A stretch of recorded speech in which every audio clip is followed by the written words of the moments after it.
wabarakatuh. Alhamdulillah, alhamdulillahirabbil alamin, wassalatu wassalamu ala asyrofil anbiya'i wal mursalin sayyidina wa maulana Muhammadin wa ala alihi wa ashabihi ajma'in.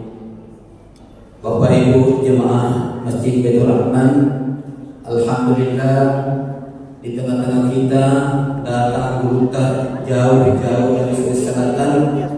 Beliau adalah Ketua Majelis Ulama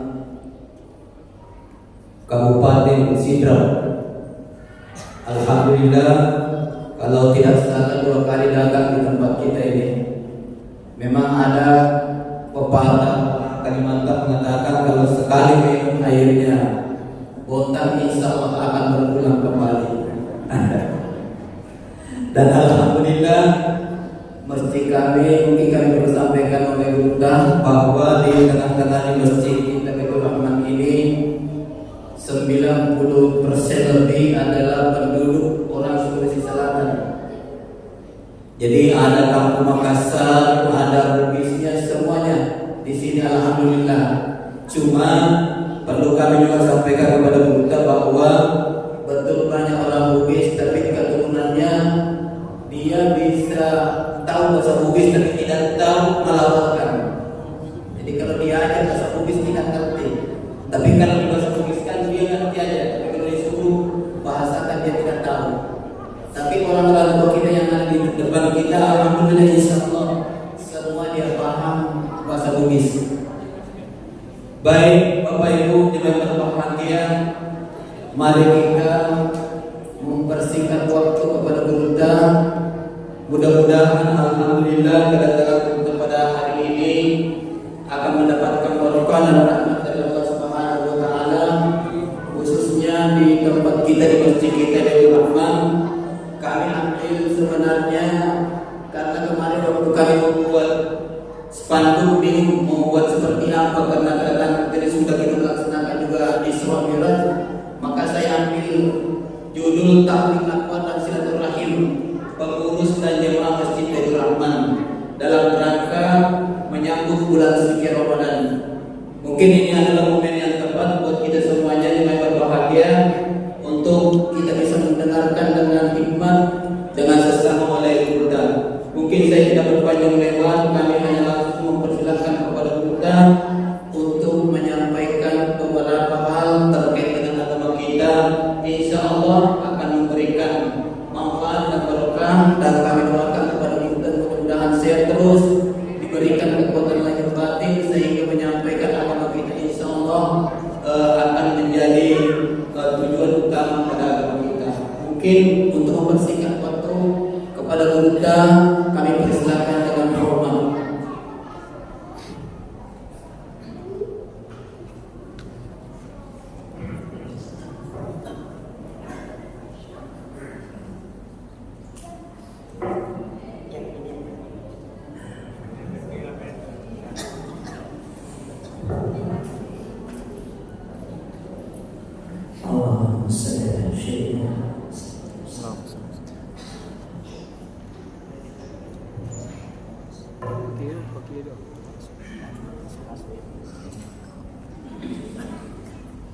Bismillahirrahmanirrahim.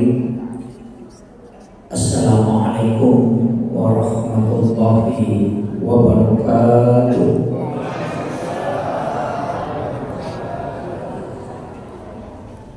Alhamdulillah, alhamdulillah rabbil alamin. Nashhadu rabbana annaka antallahu la ilaha illa anta ba'asta Muhammadur Rasul basyiran wa nasira. Qauluhul fasl wa hukumul adl wa sunnatihir rasul wa huwa bil mu'minina raufur rahim. Allahumma shalli ala sayyidina Muhammadin tibbil qulubi wa dawaiha wa afiyatil abdani wa shifaiha wa nuril absar wa diyaiha wa ala alihi wa sahbihi wa sallam. Yang kami muliakan dan kami ta'zimi kita selaku imam dan takmir masjid muhajir Baitur Rahman dan seluruh jamaah, para alim ulama, para tokoh masyarakat, ibu-ibu, majelis taklim yang sempat hadir, terkhusus Kakanda Muhammad Aswad SH yang mendampingi salat ini, dan juga sahabat Iwan, beberapa masjid, dan insya Allah ini terakhir. Sebentar subuh bertolak ke Makassar. Saya sudah keluar meninggalkan rumah sudah 18 sampai 15 hari. Dari Jambi ke Palembang, dari Palembang ke Merauke, dari Merauke ke sini. Jadi Bantoy, jarang pulang. Ini ada tabligh akbar dalam rangka menyambut bulan suci Ramadan. Jadi saya bahasa Indonesia Pak ya. Dicampur bahasa Inggris.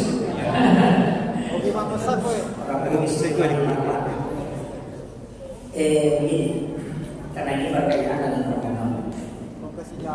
Saya ingin sampaikan, saya berusaha pelankan supaya nanti kita paham betul. Ada beberapa hal yang istimewa itu, ada beberapa hal yang istimewa. Nabi saja ada istimewa, Rasulullah. Selain itu ada ulul azmi. Malaikat juga begitu, ada yang istimewa, masuk malaikat Jibril. Ayat-ayat juga ada yang istimewa, surah juga ada yang istimewa. Surah Yasin, surah Al-Ikhlas, surah Al-Fatihah. Ayat ada yang istimewa, 2 ayat terakhir Quran surah Al-Baqarah, 2 ayat terakhir Quran surah At-Taubah, 10 ayat pertama surah Al-Kahfi, termasuk ayat kursi juga yang istimewa. Kemudian waktu dalam 1 tahun ada 4 bulan disebut dengan bulan Haram. Kemudian dalam 360 hari dalam 1 tahun itu ada hari-hari istimewa. Kemarin kita melewati 1 hari yang sangat spesial, itu Nisfu Sya'ban. Nisfu Sya'ban itu istimewa karena pintu langit dibuka. Jadi Allah itu membuka pintu langit pada 5 malam. Malam 1 Rajab itu dibuka pintu langit. Malam 9 Zulhijjah, malam 10 Zulhijjah, malam Nisfu Sya'ban, dan malam 1 Syawal. Jadi di malam itu kita gunakan berdoa, karena itu Allah membuka pintu langit. Siapa yang bermunajat itu pasti tembus. Kita punya ulama di Kalimantan itu kayak Imam Hasan Abdul Ghani, guru Sakum Guru Martapura, itu guru IJ.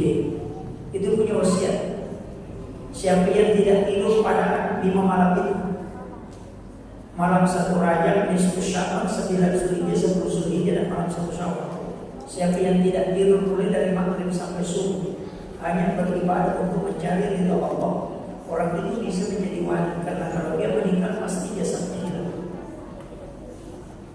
Itu bisa beliau, dan itu yang diamalkan menurut Kiai Abdul Rahman Abu Dalil, sehingga beliau itu hilang di kuburan.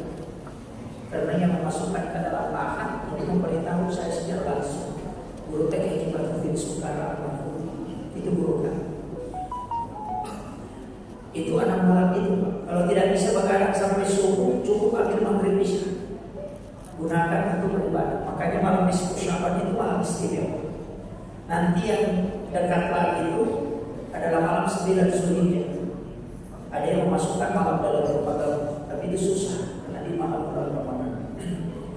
Kemudian kalau kita ambil dalam 1 pekan, itu ada 1 hari, 1 Sayyidul Ayyam, hari Jumat, itu juga istimewa. Kenapa istimewa Sayyidul Ayyam ini? Karena di situ ada beberapa amalan. Pintu langit dibuka. Saya buka beberapa kitab. Ada 9 kitab itu saya coba membuka semua literatur yang ada. Ternyata ada ulama mengambil kesimpulan. Jadi saya ambil saja di kesimpulan ulama itu. Kamis sore sebelum masuk maghrib Jumat ada waktu di situ sekitar 1 menit, atau dia mengatakan 7 menit. Di situ paling bagus berdoa. Jadi kami sore sebelum masuk ambil Jumat, itu pintu langit dibuka. Yang kedua, itu ketika khatib duduk di atas mimbar untuk mengambil khutbah kedua di hari Jumat, itu juga pintu langit dibuka. Kemudian yang ketiga, pada waktu habis sholat asar, sesudah sholat asar di hari Jumat, sesudah salam, sama teman-teman posisi duduk. Di situ juga kita berdoa. Maka di situ ada sholawat yang kita baca, itu setara dengan sholat 80 tahun namanya. Jadi yang diamalkan Pak Ayah kita rekam. Itu yang membuat hari Jumat itu istimewa. Kemudian membaca suratul Kahfi, kemudian sholawat kepada Nabi. Kemudian kalau kita pendekkan lagi dalam 24 jam, nah ini amalan kan begitu, nanti berputar jadi 24 jam. Di 24 jam itu coba kita bagi waktu. Kita ambil sepertiga malam, kemudian waktu sahar, kemudian waktu subuh, kemudian waktu suruh, kemudian waktu duha, kemudian awwabi, kemudian duhur, kemudian asar, kemudian maghrib, awwabi kembali, kemudian isya. Jadi sholat sunat awwabi itu ada 2. Ada sholat sunat awwabi antara maghrib isya, ada 7-nya duha 6 rakaat. Jadi kalau Bapak sholat sunat duha itu jam 10 lewat, itu masuk sholat sunat awwabi. Itu ada hadisnya memang. Tapi kalau kita sholat antara maghrib isya, itu juga awwabi, jam 6 rakaat. Makanya nanti kalau bulan Ramadan, ini yang saya sampaikan, ini termasuk kita persiapan di bulan Ramadan. Nanti kalau di bulan Ramadan, bagi yang buat sholat, lakukan ini. Kita hitungkan sholat fardu, tidak usah dibahas, karena jelaskan sholat fardunya. Kita nanti hitung sholat sunnahnya, 2 rakaat sebelum maghrib, bagi yang mau melakukan. Tapi kalau Ramadan Pak, hendaknya sholat maghrib itu jangan langsung iqamah kalau sudah asar. Berikan kesempatan orang berbuka puasa. Karena berbuka juga itu adalah ibadah, dan waktu maghrib itu lama, ada hampir 1 jam. Sebaiknya pas sudah asar maghrib kasih waktu sekitar 7-8 menit baru iqamah. Jangan membuat orang tersisa. Apalagi kalau makan yang ada kelapanya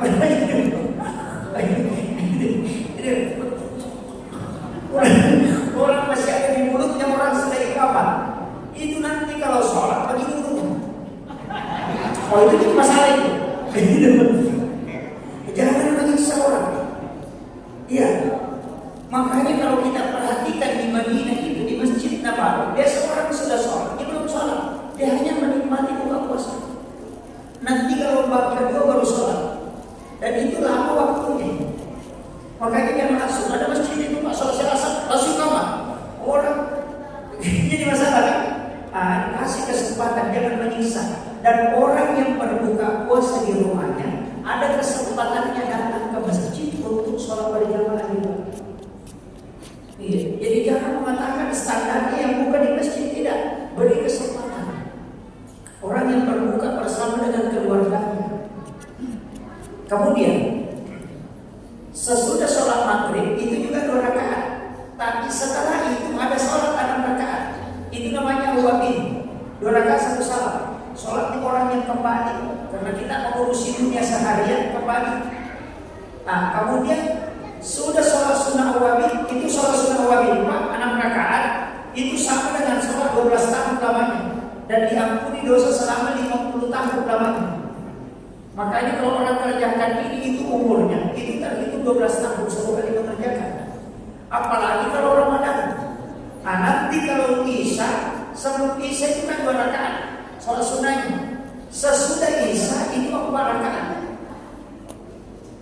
Sholat sunnah sesudah Isya itu 4 rakaat.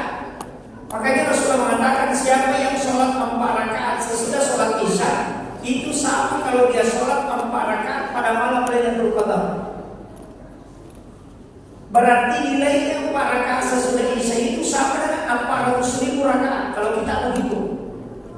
Itu luar biasa. Nah, makanya kalau kita mau sholat sunnah kerjakan itu. Tapi sholat sunnah itu bagusnya kalau di rumah. Sebenarnya bagusnya kalau di rumah sholat sunnah lebih afdal. Cuma kalau kita sholat sunnah di rumah kemudian tidak mendapati takbir pertamanya imam, jadi lolongan ke takbir panggilan imamnya, maka kita rugi. Dari situlah sehingga biar sholat sunnah kita lakukan. Kalau orang sudah iqamah dan kita yakin kalau saya selesaikan, saya tidak dapat takbir pertamanya imam, tinggalkan itu sholat sunnah. Karena masih lebih utama mendapati takbir pertamanya imam daripada sholat sunnah. Kecuali dua sholat sunnah dilarang ditinggalkan. Sholat sunnah sebelum sholat subuh dan sholat sunnah itu jangan tinggalkan. Jadi saking pentingnya ini dua sholat.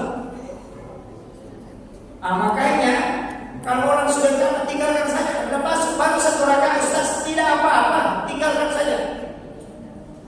Ikuti takbir pertamanya imam, itu lebih utama.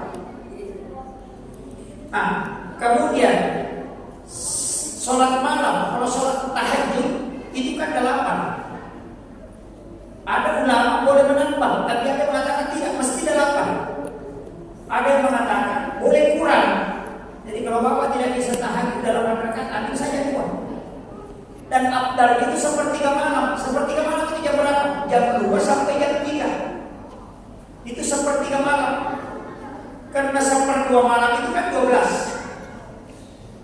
Sepertiganya berarti jam 2 sampai jam 3 lewat, sampai jam 4, jam 3 lah. Jam 2 sampai jam 3. Itu sepertiga malam. Apakah boleh dikerjakan sebelum subuh? 10 menit sebelum subuh boleh, salat sebelum masuk waktu subuh. Sholat tahajud itu boleh dikerjakan di akhir dan boleh juga diawalkan. Jam 10 sudah bisa dikerjakan. Cuma yang paling afdalnya sepertiga malam. Ini penting. Jadi jangan katakan, kalau tidak bisa kita menunggu jam 2 boleh. Kalau misalnya melakukan perjalanan, sudah tidur di mobil, sampai di rumah jam 12 bisa kerjakan. Jam 11 bisa kerjakan. Cuma afdalnya sepertiga malam. Sesudah waktu itu sepertiga, ada waktu sedikit di situ, sekitar 10 sampai 15 menit, waktu sempit disebut di dalam Al-Quran. Wa bil ashari hum yastaghfirun. Dan di waktu sahara hendaknya kalian beristighfar. Inilah waktu yang digunakan untuk makan. Kalau Ramadan, makanya dikatakan makan sahur. Karena makan di waktu sahara. Kapan itu sahara? 15 menit sebelum subuh.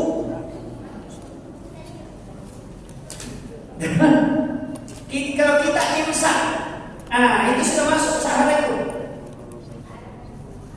Jadi kalau mau aman, 5 menit sebelum imsak baru sahur. Ya mau 5 menit kalau pertama imsak yang nampak imandre subuh makan sahur itu paling bagus. Itu namanya mengakhirkan sahur. Biasa kita makan sahur jam 3, bukan makan sahur itu makan tengah malam. Dan bilang, susah Pak Ustaz, saya kan kuat makan. Maka akan mandek, tak dopan dia mandek ya. Nah ia mencedek di bantuan, campur itu nanti betul-betul oleh ada. Akali. Bukan agama yang diakali, tapi caranya. Jam 3 silakan makan, dia tidak pilih. Pokoknya makan saja, tapi jangan diantar makan sahur. Makan saja. Nanti menjelang imsak, ambil air 1 gelas, baru ambil kurma 3 biji, baru niatkan sahur. Kita dapat berkahnya karena mengakhirkan, dapat juga berkah sahur dengan mengikuti Nabi makan sahur dengan 3 biji kurma, kemudian minum air putih. Jadi diakali. Jadi bukan agama diakali, hanya mengambil berkahnya. Karena ada orang dia nak lagi, kalau dia dopan dia nak, dia nak puasa belas dendam. Ada begitu. Tidak makan kalau siang, tapi 4 piring nak makan kalau malam. Wah itu parah juga itu. Tapi tidak ada jadi botak, tidak ada suara gitu. Iya. Jadi itu kuncinya. Cuma saya dapat ilmu, tapi ini kalau pikir Pak, Banyak orang nggak pakai. Ini saya bicara tarekat sedikit ya. Saya dapat ilmu itu dari mursyid kami di Aceh. Cara makan sahur. Saya itu dulu tidak percaya. Terus terang, saya sendiri saja tidak percaya ketika pertama dikasih. Tapi lama kelamaan baru saya rasa betul. Jadi saya tidak pakai saja makan sahur. Biasanya kalau dikasih air minum saya pakai, bukan saja di sahur. Jadi situ saya diajarkan kalau mau makan sahur, kalau sudah duduk niat ambil air putih, kemudian minum dulu sedikit. Jadi baca Bismillahirrahmanirrahim, baru tekuk, baru baca Alhamdulillahirrahmanirrahim, baru Bismillahirrahmanirrahim, baru tekuk, baru baca lagi Alhamdulillahirrahmanirrahim, baru Bismillahirrahmanirrahim, baru tekuk, baru baca Alhamdulillahirrahmanirrahim, baru ambil nasi. Baru itu nasi jangan pakai lauk, jadi pakai makanan nasi putih saja. Baru ambil cari di situ yang agak bulan, ambil, baru cium, baru bacakan sholawat, baru ditelan itu baru dimakan kasar. Kalau ditelan baca la ilaha illallah. Kemudian ambil lagi, yang kedua tidak usah dicium, langsung dimakan, tapi tahan nafas. Kemudian ditelan baca lagi la ilaha illallah. Kemudian ambil yang ketiga, makan, tahan nafas. Kemudian ditelan baca la ilaha illallah, baru pakai lauk. Dan itu kita makan harus ganti suapan, tidak boleh kena. Jadi ganti. Cuma tidak usah dihidup, jangan bilang salah. Setengah mati, tidak usah hidup, makan saja, makan santai. Kalau sudah mau kenyang, baru ambil air, baru minum sedikit, baru tambah nasi. Itu yang dibagi tiga. Terakhir itu yang dihitung. Makan, nanti kalau terakhir minum, ambil air. Dan terakhir minum, kalau misalnya minum kopi tidak apa-apa. Tapi terakhir minum, itu kasih masuk di mulut. Jangan ditelan langsung, tahan. Itu di mulut kalau air ditahan, itu panas, dingin, panas, dingin. Nanti baru ditelan, itu kayak air es masuk. Itu namanya air Al-Kausar. Kita tidak minum 2 hari tidak haus. Kalau itu namanya orang puasa, itu tidak capek, tidak haus, tidak kelelahan, itu tidak. Biar sudah buka itu selalu dingin. Orang kerja keras dia tidak apa, keringatnya turun itu tidak kekeringan, karena yang dia minum itu air Al-Kausar. Saya setiap minum air begitu. Kalau minum itu terakhirnya saya selalu pakai. Itu kuncinya. Sama dengan makan nasi, Pak. Dia 7 suap. Yang penting dipakai itu tadi 3 kali di awal. Dia tunas atau pandai tenjolo, pandai itu bumbu, pandai asaran, pandai nyawa, pandai rahasia. Kalau ada orang puasa kalau sudah buka sakit semua badannya tidak bisa pergi sholat lagi, itu karena ruhnya lemas. Ada juga orang dan tidak lapar, cuma capek. Berarti itu dia tidak kasih makan nafas. Itu nak ada beruta pandai nafasmu, pandai rahasiamu, pandai lagi. Itu yang saya pakai itu. Dulu saya tidak percaya. Nanti 3 tahun mengamalkan baru merasakan betul. Ketika puasa di tempat yang sangat panas dan kerja keras, baru saya rasakan. Oh ternyata betul. Jamaah saya itu dari Sekan, banyak yang mengamalkan itu di pasar. Karena dulu itu kalau Ramadan sibuk melayani pembeli, itu kadang dia batalkan puasanya karena kekeringan. Tapi setelah mengamalkan itu adalah biar puasa sunnah Ustaz enak itu rasa. Dan itu memang dulu saya tidak percaya, tapi ketika mempelajari ilmu hakikat itu ketemu itu. Jadi diamalkan aja. Jadi air itu kalau di dalam mulut itu panas dingin begitu. Berubah itu. Dalam sekian detik itu berubah. Nah, ketika dia ditelan, itu langsung dingin masuk ke dalam. Itu biar tidak minum 2 hari tidak haus. Tidak apa-apa. Tim aja kita itu. Itu kuncinya. Jadi rahasia itu. Apalagi kalau kita mau pergi kebun bekerja, kalau sarapan pagi pakai itu. Kalau mau pergi kebun dia tidak puasa. Dia makan di waktu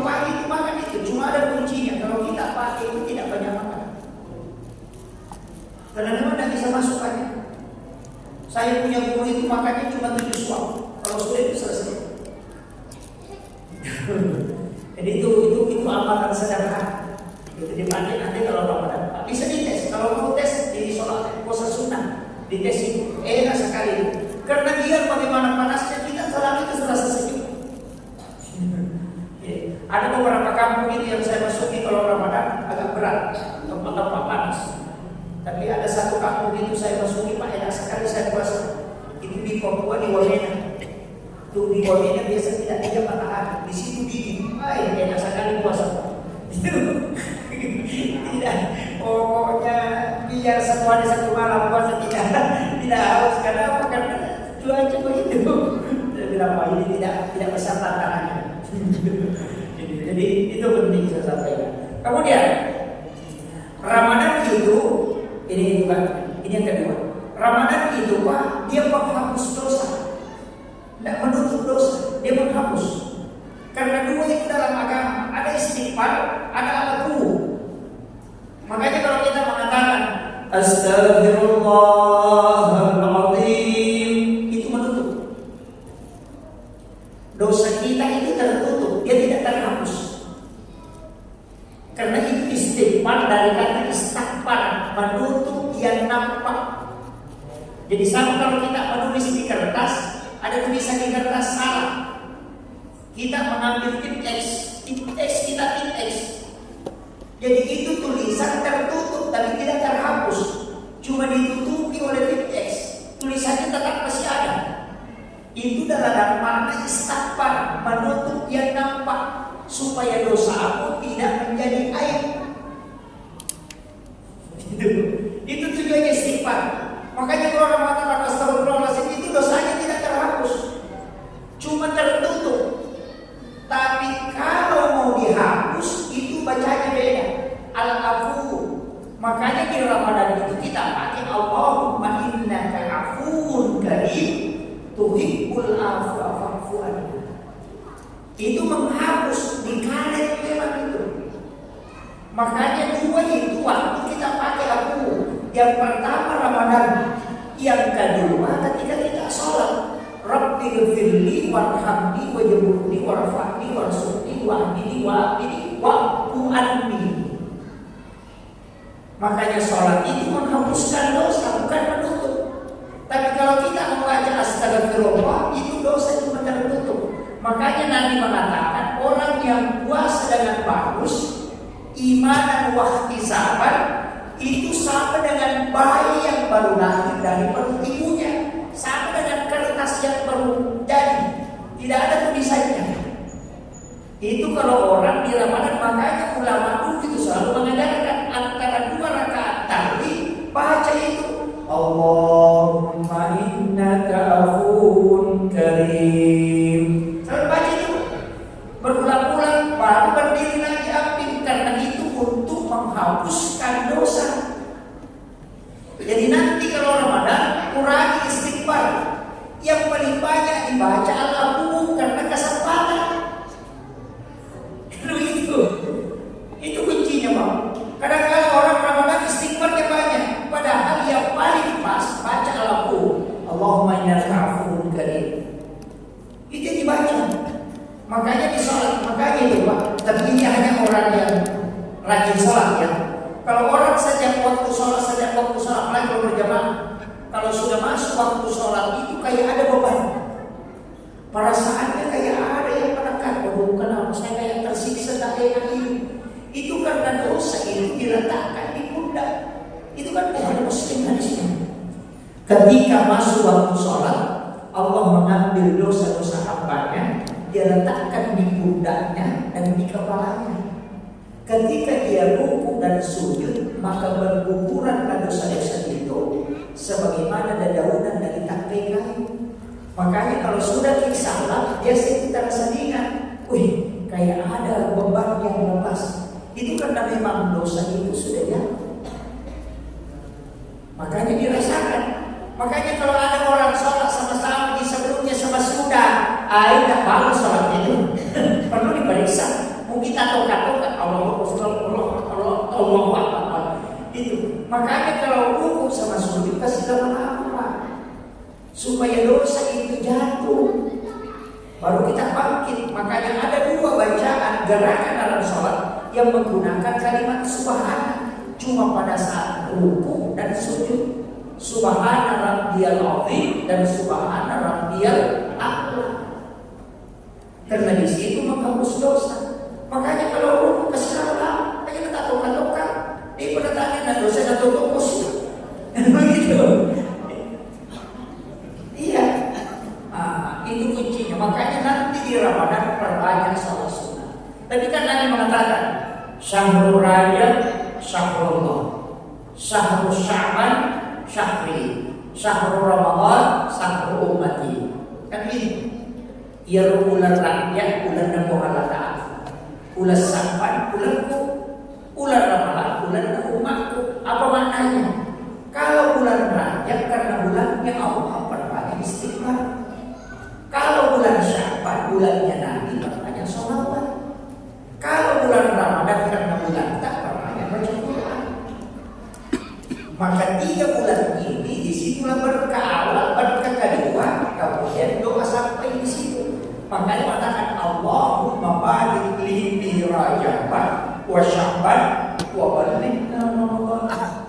Kenapa Allahumma barik li, tambahkan keberkahan, tambahkan keberkahan. Berkah itu adalah zikir wirid. Nah zikir wirid itu sholawat dan istighfar. Jadi kalau mau dikasih berkah, zikir. Kalau mau dikasih derajat, ya ilmu. Makanya kalau jangan datang sama Ustaz minta dulu berkah. Kalau minta berkah, minta amalan. Jangan mampoto. Masjid pinasi video Ustaz berkah.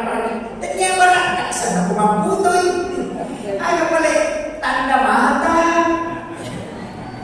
Terlalu mudah berkah itu ketika amalan. Makanya kedatangan kiai minta berkahnya. Dikasih tahu nih, amalkan ini. Itu barangkah.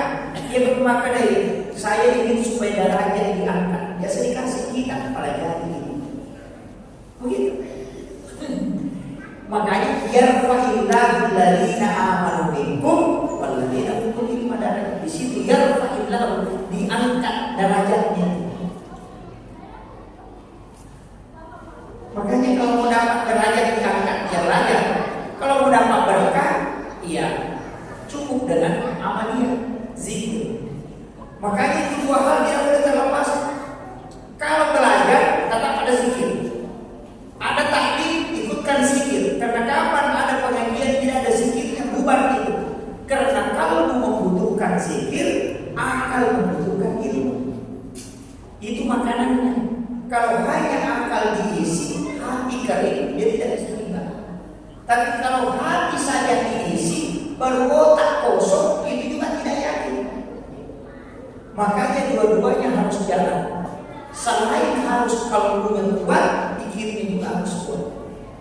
Karena orang yang tinggi imannya tapi ilmunya lemah, itu mudah diubah-ubah hati. Tapi kalau tinggi ilmunya baru imannya lemah, itu bahaya, bisa mengalami orang. Dia begitu, itu hati-hati. Makanya agama ini perlu seimbang. Harus banyak belajar, sekaligus banyak beramal. Nah apa amalannya? Cari yang paling gampang. Ada satu surah itu Nabi sudah sampaikan, sama dengan membaca seperti Al-Quran. Itu keluarlah surah Ikhlas. Itu aja diamalkan Pak. Sudah sholat subuh baca 10 kali, ada hadisnya. Siapa yang membaca 10 kali surah Ikhlas di waktu pagi, maka Allah akan membangunkan istana di dalam surga. Mau punya rumah di surga, baca keluarlah 10 kali kalau sudah sholat subuh. Dan bila mana orang ustaz baca keluarlah 10 kali tapi tidak sholat subuh, tidak sholat subuh, cuma baca keluarlah 10 kali, iya biar itu tetap ada rumahnya di surga. Dan itu sudah dijanjikan. Siapa yang membaca surah Ikhlas 10 kali, Allah akan membangunkan istana. Barallahu lahu baitan fil jannah. Dibangunkan istana di dalam surga. Dan tidak sholat, dia tidak sholat, ada rumahnya, cuma tidak masuk. Iya. Karena tidak ada kunci.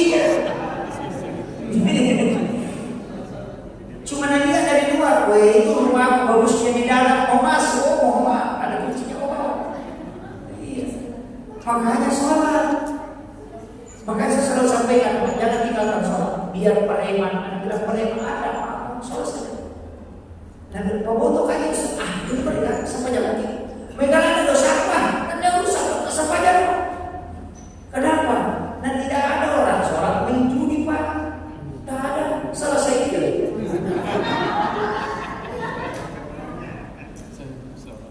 Orang puasa bisa main judi. Sering kita temukan orang puasa main judi. Orang sholat main judi tidak ada. Tidak ada Allahu Akbar. Tidak ada. Makanya satu-satunya ibadah tidak bisa dicampur itu sholat. Tidak ada yang bisa kita lakukan. Bicara pasti batal, nonton TV pasti batal, makan pasti batal. Makanya hati-hati kalau sholat mana ada nasi hidup dia berlubang kering. Bahkan itu dibuang dan jangan diludahkan ke depan. Itu dilarang oleh Nabi. Karena itu kita berhadapan dengan Allah pada hakikat. Itu kesamping. Tapi kalau soal berjamaah jangan sholat. Jangan ambil saja kalau nanti sujud baru diletakkan. Itu. Jangan ditelan. Wah bahaya kalau ditelan. Walaupun nanti kan ada ulama, kan ada tuh Pak. Apakah dalam sholat itu kalau kita bicara membatalkan sholat? Biasanya kan ada begitu. Kalau kok Ustaz mengalih-alih, kan biasa begitu. Kalau Syafi'i itu tidak boleh. Ada yang mengatakan kalau tidak punya makna tidak sengaja tidak apa-apa. Tapi ada ulama itu mengatakan bicara dalam sholat demi menyelamatkan sesuatu itu dibolehkan dan tidak batal sholatnya. Untung ada pendapat Imam Malik. Saya pernah kaji. Saya bilang betul juga ini bilang Imam Malik. Bagaimana misalnya kalau kita sholat sama Pak Imam, nah ada ular hitam lewat, engkau lalu mau pindah ke imam, agak bengkok, bikin makan subhanallah, tak selesai. Mesti kena yang ada yang imam katulai yang ribuhe, kan begitu. Dan itu tidak sah, batal kalau menurut Imam Malik, tidak batal sholat kita. Termasuk kalau ada orang buta jalan, nah ada sumur di depannya. Kalau kita tidak kasih tahu, dia bisa jatuh. Tapi ya saya, kamu tuyuromu, ini seko, itu begitu. Tidak apa-apa. Itu kalau Imam Malik, kalau Imam Syafi'i tidak boleh. Bergerak saja kalau Imam Syafi'i lebih dari 3 gerakan besar itu sudah batal sholat. Dalam satu rukun. Mana maksudnya? Kalau kita makan biasanya begitu. Makan begini, 1, 2, 3, 4 itu sudah batal. Kalau Syafi'i. Makanya Imam Syafi'i itu tidak boleh menggaruk begini. Kalau makan cukup begini. Biar 10 kali begini itu tidak apa-apa. Yang penting begini, karena ini gerakan kecil yang tidak dihitung. Hanya hitungannya 1 kali. Tapi kalau ini 1, 2, 3, 4, oh itu sudah batal itu. Kalau Imam Syafi'i. Makanya kalau batal ya begitu saja sebegini. Tidak apa-apa. Cuma ada beberapa yang bergerak di tubuh itu dimaafkan. Biar 10 kali bergerak itu tidak membatalkan sholat. Yang pertama mata berkedip. Kan begini. Itu tidak apa. Dia bergerak juga tapi dia tidak membatalkan sholat. Kemudian yang kedua lidah. Ketika memakan bergoyang-goyang begini ketika itu tidak apa-apa. Yang ketiga itu siar yang dibawa. Bagi laki-laki. Kalian apa dia? Kalau goyang-goyang itu tidak batal sholat. Bukan urusannya perempuan, laki-laki itu urusan. Itu tidak. Jadi itu yang ulama kita sepakat itu. Makanya dalam sholat kan itu kayaknya sederhana, tidak boleh menggerakkan. Termasuk tapi kalau Syafi'i, tapi kalau menurut Imam Malik dengan Abu Hanifah itu lain. Makanya di Mekah itu kalau imamnya sholat tarawih, itu biasanya dia kasih begini begitu banyak, atau dia kasih begini supaya itu sampai bergerak-gerak seperti ini dia perbaiki, itu tidak masalah. Nah, masalah kan biasa kita lakukan imam, kalau baiknya kan di samping. Tapi begini, dia jadi imam. Dia mau ruku Allahu Akbar, gitu kan? Kalau nanya Allahu Akbar, karena ada tiga di sini. Kita makanya bagus di masjid, karena ada tiga yang dijadikan. Tapi ada juga imam itu tidak mau pakai bagi penenangkan telinganya. Jadi, tapi memang sebenarnya penting.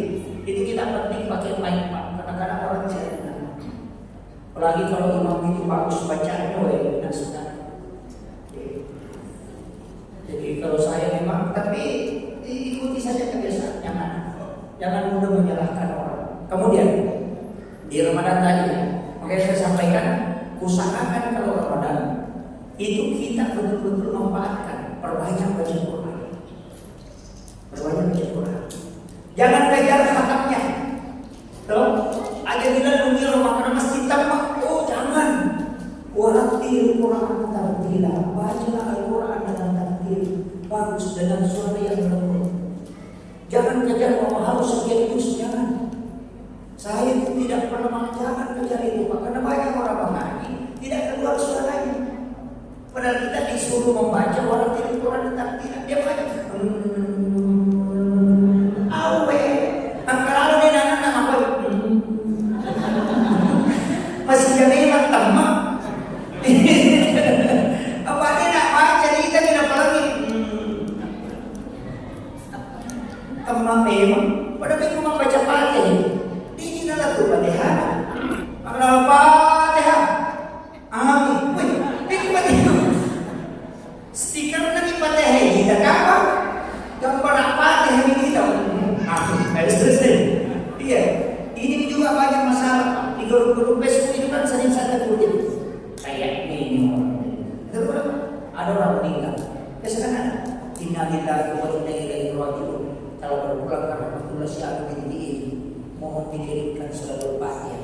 Langsung di WA cari stiker Fatihah. Fatihah langsung kirim. Fatihah. Tidak ada yang baca. Yang dia kirim cuma Fatihah, dia tidak baca Fatihah. Jadi masalah. Tidak ada pahalanya itu. Karena stiker Fatihah dikirim. Dia saja umatnya yang mengirimkan cari mana stiker Fatihah sudah kirim. Doanya juga mana lau mengerti lau kirim sudah selesai dan dibaca. Itu tidak ada pahalanya. Nanti jadi kemudian ditanya mana pahala Fatihah? Tidak ada cuma stiker yang kau kirim. Begitu. Mestinya baca dulu. Kita dulu baca sudah itu baru kirim Fatihah stiker dan dia tidak dikirimkan Fatihah di stiker. Tidak. Ini untuk mengingatkan aja. Nah begitu. Di grup-grup kan bisa begitu. Kalau ada orang meninggal, cari saja stiker Fatihah. Dia sudah ada memang stikernya Fatihah. Nah, dia dilakukan. Itu jadi masalah itu. Tapi tidak ada orang botak begitu. Banyak. Oh. jadi masalah itu aja. Nah, kemudian kadang-kadang kita di bulan Ramadan itu saya begini Pak. Saya pernah ngaji itu. Saya sepakat dengan Imam Malik, walaupun saya mazhab Syafi'i. Saya sepakat Imam Malik. Orang yang makan di siang hari dengan sengaja, itu kafaratnya tidak mengganti dengan 60 hari puasa, memberi makan kepada anak yatim 60 fakir miskin. Kemudian yang ketiga adalah memerdekakan hamba sahaya. Kalau tidak kan tidak ada lagi. Jadi berpuasa 2 bulan berturut-turut. Saya sepakat Imam Malik di situ, tapi saya tetap pakai mazhab Syafi'i bahwa kalau makan di bulan Ramadan dia diganti cuma 1 dan kafaratnya tidak puasa 2 bulan. Tapi saya sepakat dengan pendapat Imam Malik. Karena Imam Malik bilang kalau orang makan dengan sengaja di bulan Ramadan di siang hari, maka penggantinya harus dia puasa 60 hari. Dia bilang begini. Kalau Imam Syafi'i dengan Ahmad bin Hanbal tidak. Kalau berhubungan badan baru ganti 60 hari. Kalau makan cukup 1. Tapi apa alasan Imam Malik? Saya baca di kitab Mu'min Muda. Apa dia bilang? Imam Malik bilang begini. Kalau kita mengatakan makan dan dia cuma mengganti 1, itu pengganti baru bisa makan. Pengganti baru bisa makan. Bagaimana caranya? Dia makan di siang hari baru berhubungan sama istri. Karena kalau dia makan baru berhubungan, bukan hubungan yang membatalkan, tapi makan berarti dia cuma ganti puasanya 1. Coba Imam Malik ini pikirannya begitu. Jadi nanti ada orang mengatakan kalau berhubungan karena batal puasa 60 hari ganti. Tapi kalau makan kan baru berhubungan 1 minggu ganti. Makan gitu baru berhubungan selesai persoalan gitu. Itu Imam Malik itu. Sehingga dia mengatakan makan berhubungan sama-sama ganti 60 hari. Tapi yang disuruh ganti bukan perempuan, cuma laki-laki. Perempuan itu kan laki-laki aja yang kena hukum. Jadi kalau berhubungan sama istri tadi siang hari, yang disuruh puasa 60 hari suami, bukan istri. Bilang enak itu Pak Ustaz, puasa itu, nah sama-sama kita nama kita yang mengganti. Saya pernah tanya tentang Pak Prof. Pak Prof, kenapa itu berhubungan di siang hari laki-laki yang ganti, perempuan yang tidak ganti? Nah bilang karena memang yang sama laki-laki. Saya bilang sama-sama berhubungan. Bilang dulu tak, itu barang tidak masuk di syaratnya kalau tidak lurus. Karena dia itu baku, dia nak tahu buat orang dia nak lempu mata. Dia roman lempu ibu jadi dia ada hukuman apa? Dia nama lempu taman. Coba kalau dia nak lempu tak ada taman. Jadi nggak salah. Jangan salahkan sarannya, salahkan yang masuk begitu. Makanya disuruh ganti laki-laki bukan perempuan. Oh begitu. Itu penjelasannya dulu tadi. Sama dulu itu juga pernah saya sampaikan. Kenapa perempuan tidak bisa punya suami 3, sedangkan laki-laki bisa punya istri 4? Mana bilang dulu tak? Iya memang tidak bisa. Karena kalau ada kolam 4 pipa masuk di situ keluar airnya, dan tidak ditahu air mana masuknya yang keruh. Begitu. Jadi kalau ada nanti perempuan 3 suaminya, anaknya tidak ditahu siapa bininya ini. Tapi kalau laki-laki punya istri 4, tetap ditahu bahwa ini bapaknya. Kan begitu. Itu Allah betul itu. Tidak usah menikah sampai 4 ya. Nanti di protes di belakang. Tidak usah. Saya itu masih mengikuti tafsir ulama Fathul Maka walaupun menjadi masna wa sulasa wa ruba. Itu bukan perintah menambah istri, tapi itu perintah mengurangi istri. Jadi jangan katakan ayat itu dipakai menambah. Ayat itu memerintahkan supaya istri dikurangi. Makanya langsung disebut pantihu ma tawalakum minan nisa'i masna 2, bukan 1. Jadi makanya kalau mau ikut ayat, kalau menikah langsung 2 perempuan. Kalau mau ikut itu tuh, makanya di situ masna wa sulasa wa ruba. Jadi ayat itu kan orang Arab ada istrinya sampai 20, maka turun ayat ini untuk membatasi. Makanya disebut pantu maka walaupun tidak bisa dimasna 2, 3 atau 4, tapi kalau tidak bisa ada cukup 1. Itu perintah mengurangi, bukan perintah menambah. Tapi biasa ustaznya pakai ayat untuk menambah. Itu tergantung tafsir kan. Jadi saya tidak anukan. Jadi sering bapak-bapak juga kan jadi masalah. Dan saya itu yang dipakai, saya masih ikuti tafsir itu karena saya nanti dulu kitab 10 tak. Itu dijelaskan. Coba lihat ayatnya. Seandainya dia menyebut 1, 2, 3, 4, itu berarti perintah menambah. Tapi kenapa dia langsung sebut 2? Itu membatasi. Karena dulu orang Arab ada sampai 30 istri ditelan-telan. Makanya diminta untuk membatasi supaya dia bisa tidak betul. Nah, itu maksudnya. Tapi yang mau pakai menambah silakan apa-apa. Saya juga tidak mempermasalahkan. Kemudian kita kalau Ramadan itu kan mencari malam Lailatul Qadar. Itu yang saya bilang. Dari mana asalnya malam Lailatul Qadar? Itu malam Lailatul Qadar. Itu kan Rasulullah minta. Ada nabi itu Pak namanya Nabi Syamsul. Ada nabi itu namanya Nabi Syamsul. Kalau di film Indonesia itu disebut Samsul. Pernah lihat filmnya Samsul? Itu Samsul itu adalah nabi. Cuma dia Nabi Syamsul, dia lupa menjadi Samsul. Makanya di film Amerika itu film Samsul, orang itu soal padanya. Itu Nabi Syamsul, nabi yang tidak punya pengikut. Cuma dia berperang selama 1000 tahun. Di malam hari selalu sholat malam, di siang hari selalu puasa. Tapi berperang dalam keadaan berpuasa. Itu Nabi Syamsul. Dan dia tidak pakai besi, dia pakai rahang unta. Ada yang mengatakan rahang keledai. Itu tulang tempat gigi binatang itu melekat. Itu dia pakai ikat di tangannya. Ada yang memegang begini. Kalau dia berperang itu, kalau dia tebas lehernya orang-orang kafir itu langsung mati. Itu berperang selama 1000 tahun. Dan di malam harinya bangun sholat malam sampai pagi. Dan di siang harinya puasa. Itu yang membuat Nabi takjub. Ini Nabi luar biasa. 1000 tahun lagi berperang. dia kepada umatku mengarahkan yang dilakukan di syaitan. Allah mengatakan bisa Muhammad.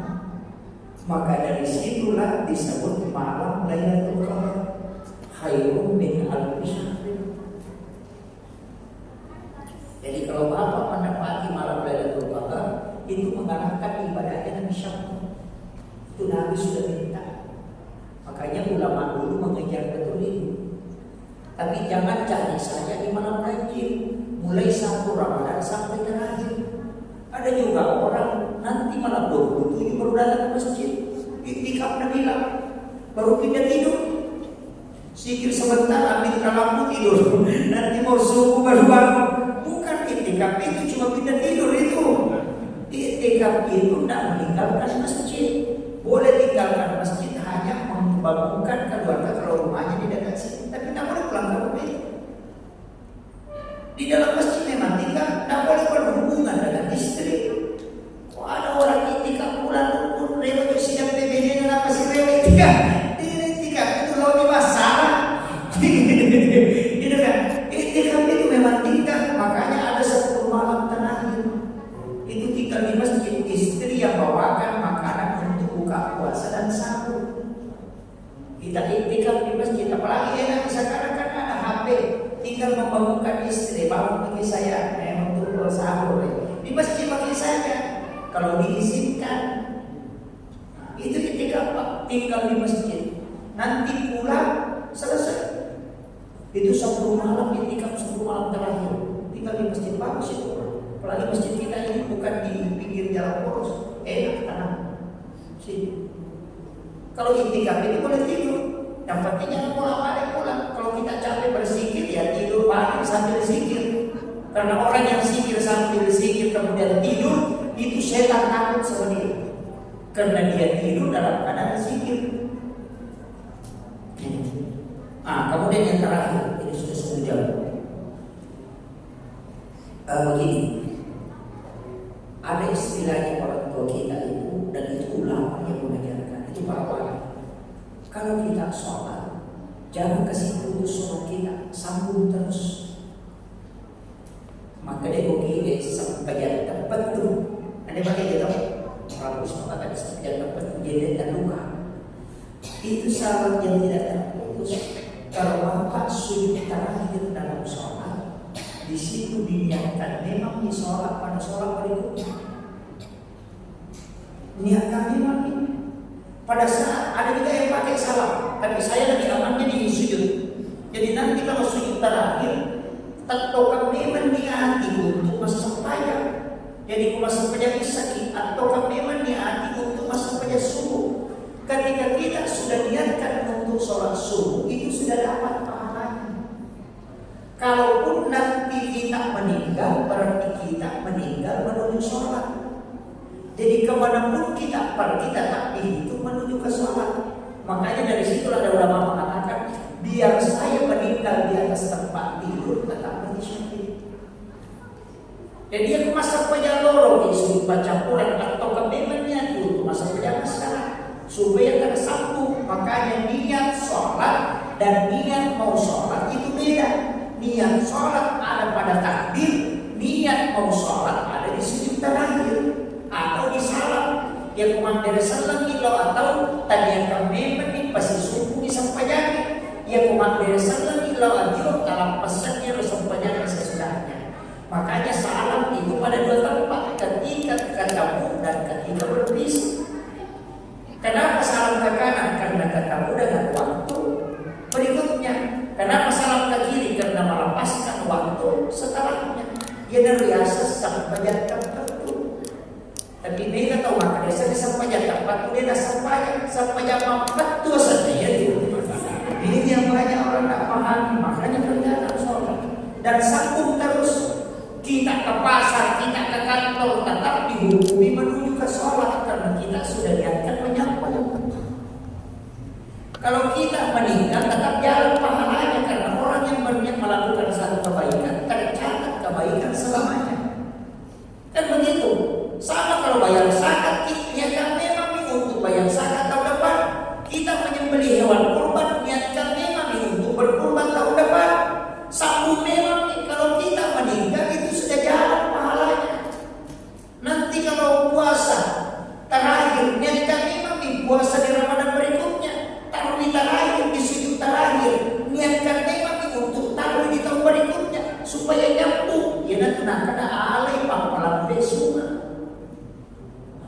Akhirul kalam, Allahumma bi'ilal. Assalamualaikum warahmatullahi wabarakatuh.